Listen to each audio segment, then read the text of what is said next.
Patrick McNeil joined now by Cape Breton Eagles head coach Chadd Cassidy. Chadd, club coming off a pair of losses in Sydney to Bathurst, 7-3 the game on Friday. What did you make of Friday night's game? It was the first game in a while, maybe even in my entire time here. I was pretty disappointed with our process. I thought we lost our discipline a little bit. And I thought our game plan was really good on Thursday night, and we executed it well. Bathurst is an extremely talented team. We don't want to get into a track meet with them. Friday night's game, we ended up exchanging chances with them, and they just have too much talent to get in that type of game with them, and they ended up making us pay. I was really happy. You got down, we come back, and we make it 4-3, but then a minute later, they make it 5-3. But at the end of the day, our process wasn't good enough. I thought we took some undisciplined penalties, and we didn't give ourselves the best chance to win. I guess one story that's a bit different outside of all this, Kian Bell gets goals in back-to-back games. What's been an emotional week for him after he loses his grandmother. Just tell us how much it's meant to see him succeed the last few days. It means a lot because I think obviously, when I got here, I didn't have a good idea of a lot of the players here. And Belly, to be honest with you, started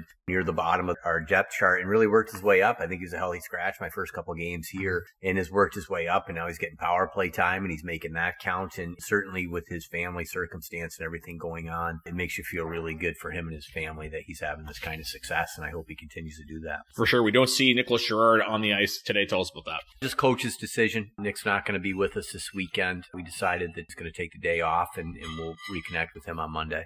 You're happy to get Jacob Squires back. Obviously, it's going to take some time, I'm sure, for him to get back into game shape. But how nice is it to see him back out on the ice after what was a tough little while for him? Well, he brings a lot of grit for us on the back end. He plays hard. He's willing to block shots. He plays the right way for us. And he's still working his way back into game shape. And it's certainly not easy stepping a lineup against Bathurst at back-to-back nights. But after some travel, we're going to do it again today. So he's got to be ready to go. No choice but to be ready. I like to do this with the coaches, and we can do this now that you've been here for a little while, is focus on specific opposition players. And one guy who had a couple big games in Sydney was Jacob Melanson. I always like to talk about the only Seattle Kraken draftee in the queue. Just tell us what makes him a good player. For me, just seeing him really up close and personal for the first time is he's heavy on the puck. He just really commands the puck.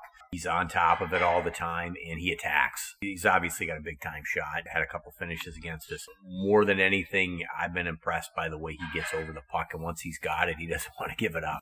Lastly, we look ahead to today's game. You mentioned you're a bit disappointed with how things went Friday. Are you confident the team kind of received that message, and what do you see going forward today? We've talked about it before. I like our group in terms of our resiliency. We very rarely have let down, and we've always answered back. We're in a tough stretch here where there's not going to be any easy games for the foreseeable future. We've got no time or energy to feel sorry for ourselves. We got to come out ready to play. The process has got to be better.